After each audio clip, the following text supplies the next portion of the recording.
কিয়ামতের মাঠে আল্লাহ রাব্বুল আলামিন আদম আলাইহিস সালামকে ডাকবেন। আদম আলাইহিস সালামের নাম তো শুনেছেন, তিনি কে? আদি পিতা। তাকে কি কারণে সম্মানিত করা হয়েছিল বলেন? তাকে কি কারণে সম্মান দেওয়া হয়েছিল? জ্ঞানের কারণে।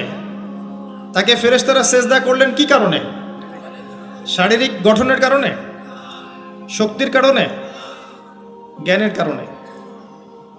এই জ্ঞান এখন আমাদের মধ্যে চরম অভাব। এই জ্ঞানের চর্চার চরম অভাব আছে আমাদের মধ্যে। এখন আমরা জ্ঞান চর্চা করতে চাই না। আমরা স্লোগান দিতে চাই যে আল কোরআনের আলো ঘরে ঘরে জ্বালো, কিন্তু প্রত্যেকটা ঘরে একটা করে কোরআনের হাফেজ নাই। এমনকি প্রত্যেকটা ঘরে একটা করে মানুষও পাওয়া যাবে কিনা যারা কোরআন বিশুদ্ধ করে তেলাওয়াত করতে পারে। তবে একটা কথা বারবার বলি যে এইসব আইওয়াশ শোডাউন দিয়ে ইসলামের কোনো কল্যাণ নাই। ইসলামের কল্যাণ কনস্ট্রাকটিভ কাজ করতে হবে। প্রথমে জ্ঞান চর্চা করতে হবে, ক্লাসিক্যাল সাবজেক্টগুলো পড়তে হবে। ফর এক্সাম্পল কোরআন, অ্যারাবিক সাহিত্য, ফর এক্সাম্পল হাদিস, রাসূলের জীবনী সাল্লাল্লাহু আলাইহি ওয়াসাল্লাম, ফর এক্সাম্পল সিরাত, ইসলামের হিস্ট্রি, ইসলামিক ইকোনমিক্স, জিওপলিটিক্স, এবং আপনি যেখানে পড়ছেন সায়েন্স, আর্টস, কমার্স, এগুলো পড়বেন। পড়াশোনা করে জ্ঞান চর্চা করতে আমরা চাচ্ছি না, আমরা রাতারাতি ফল পেতে চাই। এই জন্য আইওয়াশ শোডাউনে বেশি ব্যস্ত থাকি। এগুলোতে ইসলামের কোনো খায়ের নাই, কল্যাণ নাই। আসেন, আদম আলাইহিস সালামকে আল্লাহ পাক ডাকবেন, ডেকে বলবেন তোমার সন্তানদের মধ্য থেকে জাহান্নামীদেরকে আলাদা করে দাও। আদম আলাইহিস সালাম বলবেন, হে আল্লাহ, কতজনকে আলাদা করে দেব? আল্লাহ রাব্বুল আলামিন বলবেন, প্রতি 1000-এ 999 জনকে জাহান্নামের জন্য আলাদা করে দাও। বলেন ইন্না লিল্লাহি ওয়া ইন্না ইলাইহি রাজিউন। প্রতি 1000-এ 999 জনকে জাহান্নামের জন্য আলাদা করে দাও। আপনি গাণিতিকভাবে এটাকে ব্যাখ্যা করতে যায়েন না। এখানে বোঝানো হচ্ছে মেজরিটি, অর্থাৎ বেশিরভাগ মানুষ জাহান্নামে যাচ্ছে, কোনো সন্দেহ নাই। হ্যাঁ, এটা ঠিক, জাহান্নামে যাওয়ার পরে কবিরা গুনাহগার যে ব্যক্তিরা আছে তাদের জন্য নবী সাল্লাল্লাহু আলাইহি ওয়াসাল্লাম সুপারিশ করবেন, এবং যার অন্তরে সরিষা দানা পরিমাণ ঈমান ছিল, মন থেকে লা ইলাহা ইল্লাল্লাহ সাক্ষ্য দিয়েছে, একদিন না একদিন সে জান্নাতে যাবে ইনশাআল্লাহ। কিন্তু আমরা কি চাইবো জাহান্নামের শাস্তি ভোগ করে জান্নাতে যেতে? জাহান্নাম কি, এটা একটা হাদিস দিয়ে বুঝাচ্ছি। আল্লাহ রাব্বুল আলামিন এই পৃথিবীর সবচেয়ে সুখী মানুষটাকে, এই পৃথিবীতে যার কোনো দুঃখ কষ্ট কিচ্ছু ছিল না, এই মানুষটাকে ডেকে নিয়ে আসবেন। ডেকে নিয়ে এসে জাহান্নামে ঢুকাবেন এক মুহূর্ত সময়ের জন্য, ধরেন 1 সেকেন্ড বা 1 ন্যানো সেকেন্ড। এরপরে বের করে নিয়ে আসবেন, নিয়ে এসে বলবেন, পৃথিবীতে কি সুখে ছিলে? সেই ব্যক্তি বলবে, সুখ কি জিনিস হে আল্লাহ আমি জানি না। আমি কি বুঝাতে পারছি ভাই? সুখ কি জিনিস আমি জানি না। আর আল্লাহ রাব্বুল আলামিন এই পৃথিবীর সবচাইতে কষ্টে থাকা মানুষটাকে ডেকে নিয়ে আসবেন, এনে জান্নাতে ঢুকাবেন, ঢুকে 1 মুহূর্ত সময় রাখবেন, বের করে নিয়ে আসবেন। বলবেন, পৃথিবীতে কষ্টে ছিলে? সেই বান্দা বলবে, কষ্ট কি জিনিস আল্লাহ আমি জানি না। এটাই সেই আয়াতের ব্যাখ্যা বলা যায়। আল্লাহ পাক বলেছেন, কুল্লু নাফসিন যায়িকাতুল মাউত, প্রত্যেকটা নফস বা আত্মা মৃত্যুর স্বাদ গ্রহণ করবে। ফাইন্নামা তুওয়াফাউনা উজুরাকুম ইয়াওমাল কিয়ামাহ, কিয়ামতের মাঠে তোমাদের পূর্ণ প্রতিদান দেয়া হবে। ওই দিন ফামান যুহজিহা আনিন নার ওয়া উদখিলাল জান্নাহ ফাকাদ ফাজ, সেদিন যাকে আল্লাহ পাক জাহান্নাম থেকে বাঁচাবেন, জান্নাতে প্রবেশ করাবেন, একমাত্র সে ব্যক্তি সফল, আর কেউ সফল না। এই আয়াতটা হচ্ছে দ্য ডেফিনেশন অফ সাকসেস, যার পিছনে আমরা ছুটছি। আমরা সাফল্যের পিছনে ছুটি না। সফল হতে হবে, নিজের পায়ে দাঁড়াতে হবে, টাকা পয়সা করতে হবে, বাড়ি গাড়ি করতে হবে, ব্যাংক ব্যালেন্স করতে হবে, জমি জমা করতে হবে, একটা সুন্দরী গার্লফ্রেন্ড চাই, একটা স্ত্রী চাই, তাই না? আমরা সাফল্যের পিছনে ছুটতে চাই। আর আমাদেরকে বস্তুবাদী দর্শন শেখায় এগুলোই সাফল্যের মানদণ্ড। তা আল্লাহ পাক এখানে বলছেন, যাকে জাহান্নাম থেকে বাঁচানো হবে আর জান্নাতে প্রবেশ করানো হবে, এই ব্যক্তি ছাড়া কেউ সফল না। পৃথিবীতে আপনি অনেক বড় নেতা হতে পারেন, ইভেন অনেক বড় আলেমও হতে পারেন, অনেক বড় পলিটিশিয়ান হতে পারেন, অনেক বড় প্রশাসনের কর্মকর্তা হতে পারেন, অনেক বড় ইকোনমিক্স হতে পারেন, কলামিস্ট হতে পারেন, বুদ্ধিজীবী হতে পারেন, হাফেজ হতে পারেন, হু এভার ইউ আর, যদি কিয়ামতের মাঠে আপনি জান্নাতে যেতে না পারেন, আপনি সফল না। আর পৃথিবীতে যে মানুষ মুদির দোকান করছে, ভ্যান চালাচ্ছে, রিক্সা চালাচ্ছে, বারবার সেলুনে কাজ করে, কৃষক কৃষি কাজ করে, যাদেরকে মানুষ চেনেও না, ইমান আছে, 5 ওয়াক্ত নামাজ পড়ে, ছেঁড়া কাপড় পরে থাকে, এত মান মর্যাদা নাই, ভাইরাল না, মানুষ চিনে না, গভীর রাত্রে তাহাজ্জুদ পড়ে, দেখবেন এই ব্যক্তি যদি কিয়ামতের মাঠে জান্নাতে চলে যায়, এই ব্যক্তি আমার চেয়ে সফল, কোনো সন্দেহ নাই। তো আমাদের দৃষ্টিভঙ্গি আগে চেঞ্জ করতে হবে, দুনিয়ামুখী দৃষ্টিভঙ্গি ত্যাগ করতে হবে, পরকালমুখী দৃষ্টিভঙ্গি দরকার। নবী সাল্লাল্লাহু আলাইহি ওয়াসাল্লাম সাহাবায়ে কেরামের ভিতরে এই পরিবর্তন নিয়ে এসেছিলেন, তাদেরকে আল্লাহমুখী করেছেন, আল্লাহমুখী। যখন তারা আল্লাহমুখী হয়ে গেছেন, তখন দুনিয়া তাদের কাছে তুচ্ছ হয়ে গেছে। দুনিয়ার কষ্ট সহ্য করে নিয়েছেন, দুনিয়ার ভোগ বিলাস ত্যাগ করে দিয়েছেন, দুনিয়াকে সর্বোচ্চ প্রাধান্য দেননি, হাজত বা প্রয়োজন মনে করেছেন। দুনিয়ার সব কাজ করেছেন শুধু আল্লাহ সন্তুষ্টির জন্য। এবং আমি অনেক লেকচারে এটাও বলেছি যে আপনি দুনিয়ার প্রতিটা কাজ আল্লাহ সন্তুষ্টির জন্যই করেন, কারো কাছে কিছু পাওয়ার আশায় করেন না। যদি কারো কাছে প্রতিদান পাওয়ার আশায় দুনিয়ার কাজগুলো করেন, আপনি কষ্ট পাবেন। কারো কাছে আশা করেন না, আল্লাহর কাছে আশা করেন প্রতিদান, আপনি কষ্ট পাবেন না ইনশাআল্লাহ। কারণ আল্লাহ ছাড়া প্রকৃত অর্থে আমাদের আপন বলে কেউ নাই, শুধুমাত্র আল্লাহই আপনার আপন, বাকিরা আপনার প্রয়োজন। মানুষ মানুষকে ভালোবাসতে পারে না, মানুষ মানুষের অবস্থানকে ভালোবাসে। এটা আপনারা হারে হারে ফিল করবেন যত দিন যাবে দেখবেন এটা আখিরুজ জামান, এটা আখিরুজ জামান, শেষ জামানা চলছে। এখন ফিতনাগুলো এমনভাবে পড়তে থাকবে যেন একটা মালা ছিঁড়ে দিলে পুঁথিগুলো যেমন টপ টপ করে পড়ে যায়, এইভাবে ফিতনাগুলো আসতে থাকবে। ওই হাদিসের দিকে আসেন। নবী সাল্লাল্লাহু আলাইহি ওয়াসাল্লাম বলছেন, আদম আলাইহিস সালামকে ডেকে আনা হবে, বলা হবে তোমার সন্তানদের মধ্য থেকে জাহান্নামীদেরকে আলাদা করে দাও। আল্লাহ পাক বলবেন প্রতি 1999 জনকে আলাদা করে দাও, একজন জান্নাতে যাচ্ছে প্রতি 1000-এ। কিন্তু listen to me very carefully, কিন্তু আল্লাহ পাক সূরা নিসা একটা কথা বলেছেন, ইন্নাল্লাহা লা ইয়াগফিরু আন ইউশরাকা বিহি ওয়া ইয়াগফিরু মা দুনা যালিকা লিমান ইয়াশা। আল্লাহ রাব্বুল আলামিন তার সাথে শিরকের গুনাহ ছাড়া অন্য যে কোনো গুনাহ যাকে ইচ্ছা মাফ করতে পারেন। যে কোনো গুনাহ আল্লাহ পাক মাফ করতে পারেন শিরকের গুনাহ ছাড়া। আরেকটা গুনাহ আল্লাহ পাক ক্ষমা করবেন না, সেটা হচ্ছে বান্দার হক। বান্দার সাথে সম্পৃক্ত, কারো টাকা চুরি করেছেন, কারো জমি আত্মসাৎ করেছেন, কাউকে গালি দিয়েছেন, কারো প্রতি জুলুম করেছেন, কাউকে অন্যায়ভাবে মেরেছেন, ছিনতাই করেছেন, ইত্যাদি ইত্যাদি, যেটা অন্যের হকের সাথে সম্পৃক্ত। ধর্ষণ করেছেন, মানুষের সম্মানহানি করেছেন, কাউকে নিষ্পাপ কাউকে বিতর্কিত করেছেন ইত্যাদি। এই যে মানুষের সাথে জড়িত হক, এটা আল্লাহর কাছে মাফ নেওয়া যাবে না। কাবা ঘরের গেলাফ ধরে কানলেও কোনো লাভ নাই, ওই বান্দার কাছে গিয়ে ক্ষমা নিতে হবে। ভাই আমি আপনাকে গালি দিয়েছি, মাফ করে দেন। ভাই আমি তোমার টাকা চুরি করেছিলাম, এই নাও ফেরত নাও। বোন তোমার সম্পত্তি আমি দেই নাই, নিয়ে নাও। প্রতিবেশী তোমার জমি আমি নিয়েছি, নিয়ে নাও। এটা দুনিয়াতে করতে হবে। অন্যথায় পরকালে দেখবেন যে মানুষের সাথে জড়িত হকের জন্য মানুষটা দাঁড়িয়ে আছে। একজন ব্যক্তি উঠেছে, নামাজ রোজা হজ যাকাত সব নেকি নিয়ে উঠেছে, ওঠার পরে দেখছে সামনে অনেক মানুষ দাঁড়িয়ে আছে। কি জন্য দাঁড়িয়ে আছে? কারো টাকা নিয়ে শোধ করে নাই, কাউকে গালি দিয়েছে, কারো প্রতি জুলুম করেছে, কারো প্রতি অন্যায় করেছে, এরা দাঁড়িয়ে আছে, হক চাচ্ছে। তখন কিভাবে শোধ করবে? আল্লাহ পাক বলবেন তোমার নেকি ওদেরকে দিয়ে দাও। তখন শেয়ার রেটের মাধ্যমে নেকি চলে যাবে। কথা বুঝতে পারছেন? তখন আরো অত্যাধুনিক প্রযুক্তি থাকবে, নেকি কনভার্ট।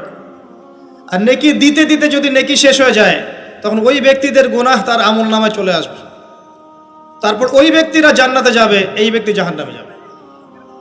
অতএব দুনিয়াতে মানুষের সাথে জড়িত কোনো হক রাখেন না। আল্লাহ পাক বলছেন শিরকের গুনাহ ছাড়া আল্লাহ যে কোনো গুনাহ মাফ করতে পারেন। আর এই যে কুফরি এবং মানুষের সাথে জড়িত হক, আল্লাহ মাফ করবেন না।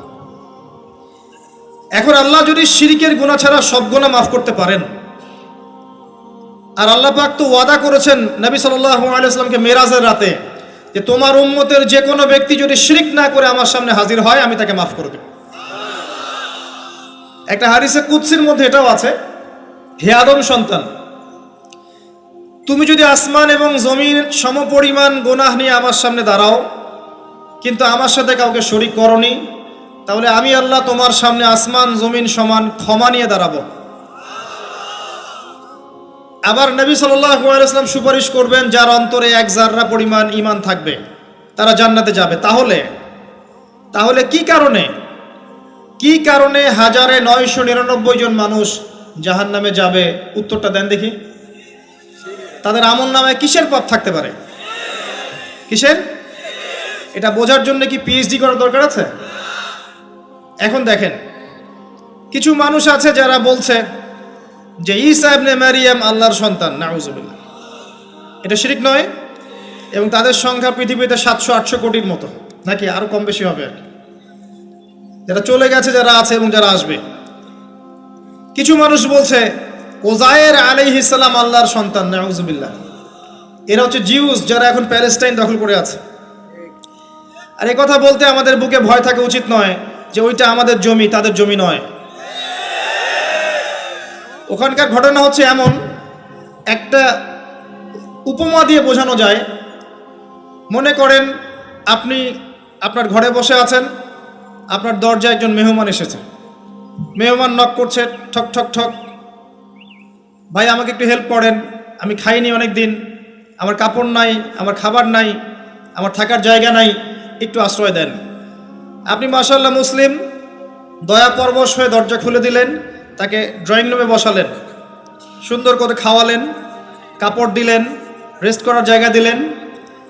এবার সে সেখানে থাকতে থাকতে পরিকল্পনা করলো যে আপনাকে আপনার বাসা থেকে বের করে দিবে। একদিন আপনাকে ঘাট ধরে আপনার বাসা থেকে বের করে দিল, দিয়ে দরজার ভিতর থেকে লাগিয়ে দিল। এখন দরজার বাইরে দাঁড়িয়ে আপনি নক করছেন, আমার ঘর আমাকে ফেরত দাও, আমার ঘর আমাকে ফেরত দাও। আর এই ব্যক্তি বলছে আপনি জঙ্গি, আপনি সন্ত্রাসী। এটা হচ্ছে সবচেয়ে সেরা উদাহরণ প্যালেস্টাইন এক্সাম্পলের। তো এরা বলছে ওজায়ের আলাইহিস সালাম আল্লাহর সন্তান। একটা কথা আমি বলি, হতাশ হবেন না। ফেরাউন তার দলবল নিয়ে যখন লোহিত সাগরে ধাওয়া করছিল মুসা আলাইহিস সালামকে, আল্লাহ পাক কি করেছেন? আল্লাহ পাক সব সৈন্যকে আগে লোহিত সাগরে এনেছেন, আনার পরে মুসা আলাইহিস সালামকে পার করে দিয়েছেন। তারা যখন মাঝখানে এসেছে তখন আল্লাহ পাক ডুবিয়ে দিয়েছেন। ঠিক আছে? আল্লাহ পাক ঠিক একই কাজটা করবেন ইনশাআল্লাহ এই জেরুজালেমে ইনশাআল্লাহ তাআলা। সবাইকে এনেছেন আল্লাহ পাক পৃথিবীর বিভিন্ন জায়গা থেকে। একটা নির্দিষ্ট সময় পর্যন্ত ওরা বিশ্বকে রুল করবে সামনে, একটা নির্দিষ্ট সময় পর্যন্ত এরা বিশ্বকে শাসন করবে সামনে অচিরেই। কিন্তু এরপরে আল্লাহ রাব্বুল আলামিন ঈসা ইবনে মারিয়ামকে নামাবেন এবং তার হাতে তাদের নেতা মসিহুদ দাজ্জাল নিহত হবে ইনশাআল্লাহ তাআলা।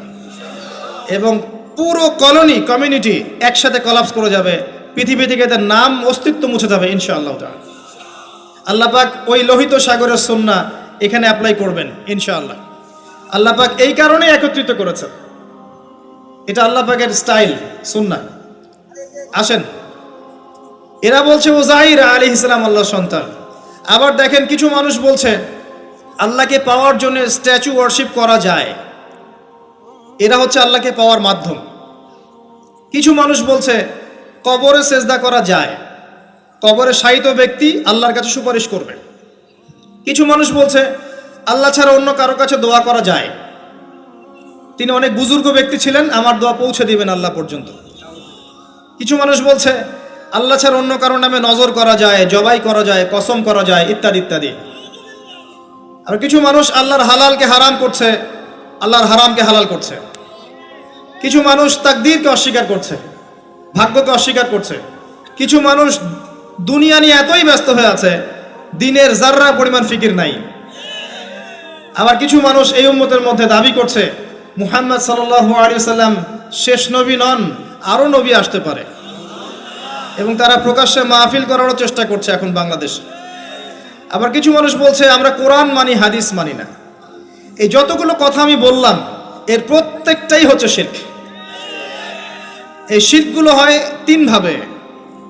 চিন্তায় শিরক হয়, কথায় শিরক হয় এবং কাজে শিরক হয়। চিন্তা, কাজ এবং কথা, আকীদায় শিরক থাকে, আমলে শিরক থাকে, আবার কথাতেও শিরক থাকে।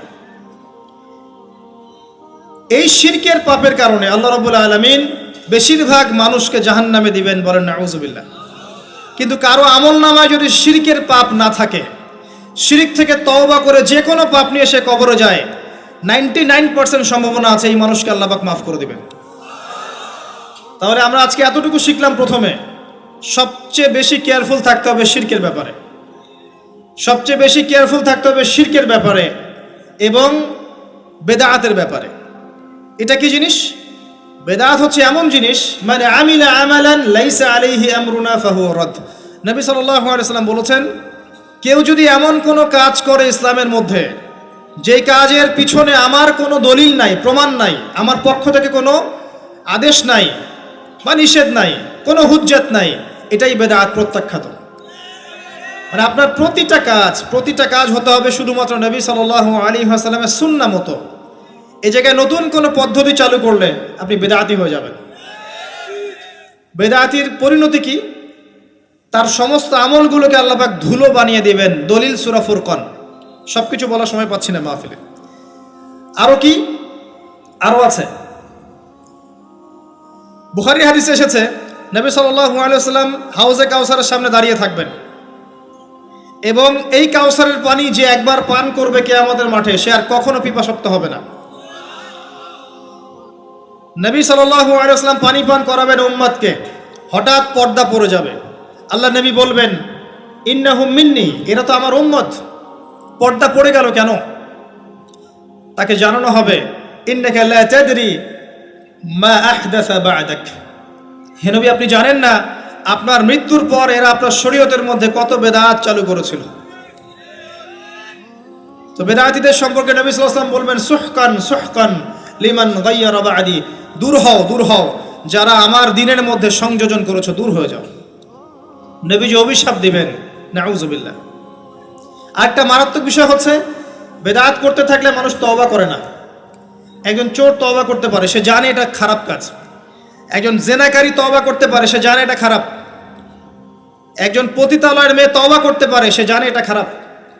কিন্তু যে ব্যক্তি ইসলামের কাজ করছে ভালো মনে করে, সে মনে করছে এগুলো কল্যাণের কাজ, ভালো কাজ, সে কখনো তওবা করতে চাইবে না।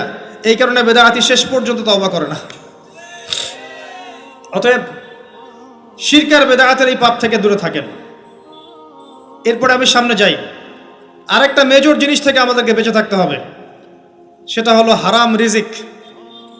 আজকে আমাদের রিজিকের যে সিস্টেমটা আছে, এর মধ্যে বেশিরভাগ পরিবারে হারাম রিজিক ঢুকে গেছে, বলে নাউযুবিল্লাহ। কেউ সরাসরি হারাম, কেউ ঘুরিয়ে ফিরিয়ে হারাম। সবচেয়ে বড় মারাত্মক যে হারামটা ঢুকেছে তার নাম হচ্ছে রিবা বা সুদ। ম্যাক্সিমাম আমরা সুদখোর। আমার কিসের দাড়ি টুপি এগুলো দেখার প্রয়োজন নাই, আমি নিজেও সুদখোর। কিভাবে? প্রত্যক্ষভাবে না হলে পরোক্ষভাবে। মনে করেন আমি একটা ফ্ল্যাটে ভাড়া থাকি, ফ্ল্যাটের মালিক আমার ভাড়ার টাকা দিয়ে তার ব্যাংকের লোন শোধ করে, পরোক্ষভাবে আমি সুদের সাথে সম্পৃক্ত আছি। আপনি বাঁচতে পারবেন না। এই জামানা সম্পর্কে নবী সাল্লাল্লাহু আলাইহি ওয়াসাল্লাম বলেছেন, এমন একটা জামানা আসবে যেই জামানায় মানুষ সুদ থেকে বেঁচে থাকতে পারবে না। যে বেঁচে থাকার চেষ্টা করবে তার গায়েও সুদের ছিটা ফোঁটা গিয়ে লাগবে, কোনো সন্দেহ নেই। এটা সেই জামানা, টপ টু বটম সব জায়গায় সুদ। আর জানি না এই আয়াতগুলো কোরআনে আছে কি না আদৌ, বা এগুলো মানুষকে শোনানো হয় কি না আদৌ। তা আমি আমার জায়গা থেকে চেষ্টা করছি। আল্লাহ পাক কোরআনে বলেছেন। কে বলেছেন? আল্লাহ বলেছেন। আমি অনুবাদ করছি, আমি জাস্ট অনুবাদক। সূরা বাকারা 279 থেকে পড়া শুরু করেন। আল্লাহ পাক বলছেন, ইয়া আইয়ুহাল্লাযীনা আমানু, হে মুমিনগণ, তুমি যদি মুমিন হয়ে থাকো, হে মুমিনগণ, ইত্তাকুল্লাহ, তোমরা আল্লাহকে ভয় করো। ইত্তাকুল্লাহ, তোমরা আল্লাহকে ভয় করো। ইত্তাকুল্লাহ, তোমরা আল্লাহকে ভয় করো। ওয়াযারু মা বাকিয়া মিনার রিবা, সুদের অবশিষ্ট অংশগুলো ছেড়ে দাও। ইন কুনতুম মুমিনিন, যদি প্রকৃত অর্থে মুমিন হয়ে থাকো। ওয়া ইন লাম তাফআলু, আমি আল্লাহ বলছি তোমরা যদি এটা না করো, ফাযরু বিহারবিন মিনাল্লাহি ওয়া রাসূলিহি, তাহলে আল্লাহ এবং তার রাসূলের সাথে যুদ্ধের ঘোষণা শুনে রাখুন। গো অ্যাহেড, এখন রাস্তা আপনার। আমি অনুবাদ করে শুনিয়ে দিয়েছি, আপনার কান পর্যন্ত পৌঁছে গেছে। এখন decision is yours, path is yours, choose your path. রাস্তা আপনার, আপনি ফিক্স করেন কি করবেন। যদি আপনি সুদ খান 1 নাম্বার, অথবা দেন 2 নাম্বার, 3 আপনি সাক্ষী থাকেন, 4 লিখে রাখেন, আপনি সমান পাপী। এই 4 শ্রেণীর মানুষকে নবী সাল্লাল্লাহু আলাইহি ওয়াসাল্লাম অভিশাপ দিয়েছেন, লাআনত করেছেন। আর নবী সাল্লাল্লাহু আলাইহি ওয়াসাল্লামের অভিশাপ নিয়ে যদি আমরা কবরে যাই, তাহলে মান নবিয়ুক উত্তর দিতে পারবো, এটা বিশ্বাস করা বোকামি।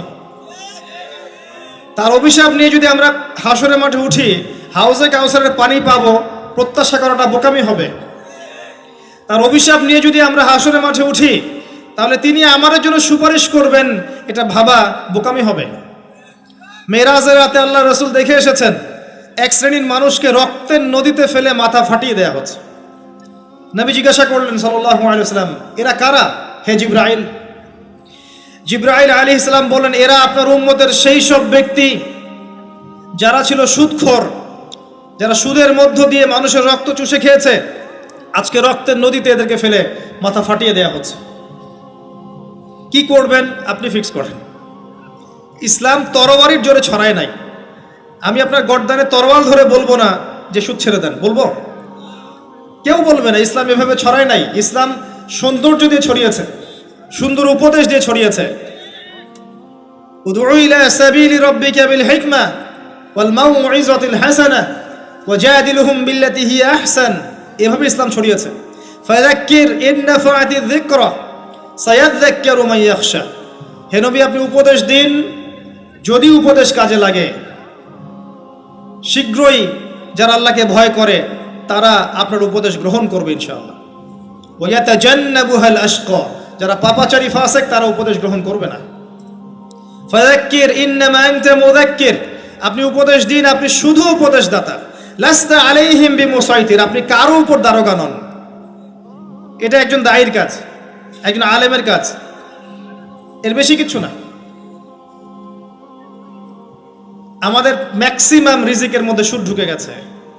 হয় আমরা খাচ্ছি, না হলে দিচ্ছি, না হলে সাক্ষী থাকছি, না হলে লিখে রাখছি।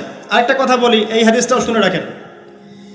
নবী করিম সাল্লাল্লাহু আলাইহি ওয়াসাল্লাম কার নবী? আপনার তো, আপনারই তো নবী। তিনি বলেছেন সুদের পাপের 73টা শাখা আছে। কতটা? যার সর্বনিম্ন শাখা হচ্ছে নিজের মায়ের সাথে জেনা করা। এখানে যদি একটা বিল্ডিং থাকে, যে বিল্ডিং এর মধ্যে মনে করেন কথার কথা না আউযুবিল্লাহ অনেক প্রস্টিটিউট মহিলা আছে, কথা বুঝতে পারছেন? এখানে আছে অনেক প্রস্টিটিউট মহিলা, যারা এখনকার ভাষায় সেক্স ওয়ার্কার্স, কারণ তারা যৌনকর্মী বলতে চায়, পতিতা শব্দ ইউজ করতে চায় না। তারা এটাকে একটা স্বীকৃতি দিতে চেষ্টা করছে আর কি। সেক্স ওয়ার্কার্স এটা একটা কাজ, নাউযুবিল্লাহ। এই কারণেই সমাজে বেশি বেশি মহামারী ছড়াবে। এই কারণেই সমাজে এমন কিছু পাপ ছড়াবে, এমন কিছু রোগ ছড়াবে যে এই রোগগুলো কখনো ছিল না ইতিহাসে। এই কারণেই হাদিসে এসেছে, শেষ জামানায় যখন অশ্লীলতা বেড়ে যাবে, বেহায়াপনা বেড়ে যাবে, নগ্নতা বেড়ে যাবে, তখন সমাজে বেশি বেশি এমন রোগ ছড়াবে যে এই রোগগুলো আগে কখনো ছিল না। মনে করেন এখানে এমন একটা বিল্ডিং আছে, সেখানে কিছু সেক্স ওয়ার্কার্স আছে, এখানে কেউ ম্যানেজার, কেউ কাজ করে, কেউ মনে করেন দারোয়ান, কেউ মনে করেন ডিলার এগিয়ে দিচ্ছে, কেউ মনে করেন যে ঘরে ঢুকিয়ে দিচ্ছে, ইত্যাদি ইত্যাদি। একজন এক সেকশনে কাজ করছে, অনেকটা কর্পোরেট সেকশনের মতো। এখন আপনি কি তাদের কারো বাসায় দাওয়াত খেতে চাইবেন? আপনি কি তাদের কারো উপার্জন খেতে চাইবেন? যদি এমন হয় এখানে সব সেক্স ওয়ার্কার্স নয়, সবাই আমাদের মা, নাউযুবিল্লাহ। শব্দটা প্রয়োগ করলাম আঘাত করার জন্য, কারণ নবীজি বলেছেন মায়ের কথা। মনে করেন এরা সবাই আমাদের মা, নাউযুবিল্লাহ। এখন কি আপনি এটাকে পছন্দ করবেন? এখানে যদি কেউ কাজ করে তার রিজিক খেতে চাইবেন? রিবার মধ্য দিয়ে আমরা এগুলো করছি, কোনো ফিকির নাই, যায় আসে না কাজ কারো কিছু, দিব্যি খাচ্ছে। যখন দেখবেন পাপ করতে করতে করতে করতে আমার মনের মধ্যে কোনো রিয়াকশন হচ্ছে না, তখন বুঝে নেবেন কলব মরে গেছে, ডিস্ট্রয়েড, ডেড হার্ট। হ্যাঁ, একজন মুমিনের পরিচয় হচ্ছে ছোট ছোট পাপ তার কাছে পাহাড়ের মতো মনে হবে, আর একজন ফাসিকের পরিচয় হচ্ছে বড় বড় পাপ তার কাছে মাছির মতো মনে হয়, তাড়ালেই চলে যাবে। আরো আছে, সহিহ বুখারীর একটা হাদিসে নবীজি বলেছেন, যে ব্যক্তি 1 দিরহাম সুদ খায় সে যেন 36 বার জেনা করেছে। একবার জেনা করার শাস্তি 100 বেত্রাঘাত এবং 1 বছরের জন্য বহিষ্কার, যেটাকে আমরা উস্কে দিই এখন বলি কাছে আসার গল্প। একবার সূরা নূর পড়েন, সূরা নূরের প্রথম আয়াতগুলো পড়েন। যদি কেউ জেনা করে একবার 100 বেত্রাঘাত এবং 1 বছরের জন্য বহিষ্কার। আর যদি কোনো বিবাহিত ব্যক্তি করে তার শাস্তি হচ্ছে রজম, পাথর নিক্ষেপ করে হত্যা করা। আর 1 দিরহাম সুদ খেলে আপনি 36টা মেয়েকে রেপ করছেন। এবার চিন্তা করেন, এই শাস্তিগুলো যদি দুনিয়ায় কার্যকর না হয় এবং দুনিয়াতে যদি আমরা তওবা না করে যেতে পারি, পরকালে কার্যকর হবে কোনো সন্দেহ নাই। দুনিয়াতে শোধ করে যাওয়া ভালো পরকালের চাইতে। অতএব আল্লাহর ওয়াস্তে আমি হাত জোর করে রিকোয়েস্ট করছি, আল্লাহর ওয়াস্তে সুদ ছেড়ে দেন। ভ্যান চালায় খান, সবজি বিক্রি করে খান, একটা ছোট কাপড়ের ব্যবসা করে খান, একটা মাছের আড়ত করে খান, গবাদি পশু প্রতিপালন করে খান, কৃষিকাজ করে খান, আল্লাহর ওয়াস্তে সুদে যায় না। আপনার পুরো দুনিয়া এবং আখিরাত বরবাদ হয়ে যাবে এবং আপনি এর মধ্য দিয়ে আল্লাহর সাথে যুদ্ধ করছেন, নবীর সাথে যুদ্ধ করছেন। এর উপরেও আছে পেপার মানির মধ্যে সুদ। ওই যে বললো 1 দিরহাম, এই দিরহাম আবার কি জিনিস? দিরহাম মানে রৌপ্য মুদ্রা। দিনার এটা কি জিনিস? স্বর্ণ মুদ্রা, ইসলামিক মুদ্রা। সেই যে চলে গেছে ব্রিটিশরা আসার আগে, এখন আর দেখা যায় না। একটা গোল্ড কয়েন যার মূল্যটাকে ইকোনমিক্সের ভাষায় বলে ইন্ট্রিনসিক ভ্যালু। এই ভ্যালুটা এই স্বর্ণ মুদ্রার ভিতরেই থাকে। একটা পেপার মানির ভ্যালু, ইন্ট্রিনসিক ভ্যালু এর ভিতরে থাকে না, এর বাইরে থাকে, যেটাকে আপনি নিয়ন্ত্রণ করতে পারবেন, কমাতে পারবেন, বাড়াতে পারবেন। আর এর সাথে যখন পেট্রোডলার অ্যাড হয়েছে তখন তো মাশাআল্লাহ জুলুম আরও উপরে উঠে গেছে। আর যারা পেট্রোডলার সিস্টেম চালু করেছে, এইসব ভোগবিলাসী আরবদেরকে আমরা বলি এরা হচ্ছে আমিরুল মুমিনিন, নাউজুবিল্লাহ, সুবহানাল্লাহ। কত অন্ধ হলে মানুষ এদেরকে আমিরুল মুমিনিন মনে করতে পারে, যারা মুসলিমদের প্রপার্টি সব আমেরিকার হাতে তুলে দিয়েছে, আর সেই প্রপার্টি দিয়ে এরা বম্বিং করে করে সারা বিশ্বের মধ্যে মুসলিম হত্যা করছে। আল্লাহ পাক সেই যে বলেছেন সূরা মাইদার মধ্যে 51 নম্বর আয়াতে, ইয়া আইয়ুহাল্লাযীনা আমানু, হে মুমিনগণ, লা তাত্তাখিযুল ইয়াহুদা ওয়ান নাসারা আউলিয়া, হে মুমিনগণ তোমরা ইহুদি এবং খ্রিস্টানদেরকে বন্ধুরূপে গ্রহণ করো না। কে বলেছেন? আল্লাহর চেয়ে কি আমি জিওপলিটিক্স ভালো বুঝি? আল্লাহর চেয়ে আমি আমার ভালো মন্দ ভালো বুঝি? কাদেরকে? বা'দুহুম আউলিয়া ও বা'দ, যারা একে অপরের বন্ধু, ওয়া মান ইয়াতাওয়াল্লাহুম মিনকুম ফাইন্নাহু মিনহুম, তোমাদের মধ্যে কেউ যদি ওদের দিকে মুখ ফিরায় সে তাদের অন্তর্ভুক্ত, এই উম্মার কেউ না তারা। সে যেই হোক, বিশ্বের এইসব নামধারী মুসলিম কান্ট্রিদের চাইতে বাংলাদেশের পররাষ্ট্রনীতি অনেক ভালো আছে, 1000 গুণে ভালো আছে। কি মনে করেন আপনি? এসব ফাসেকা জালেমদেরকে আপনি আমিরুল মুমিনিন মনে করছেন? আল্লাহ পাক বোঝার তৌফিক দান করুন।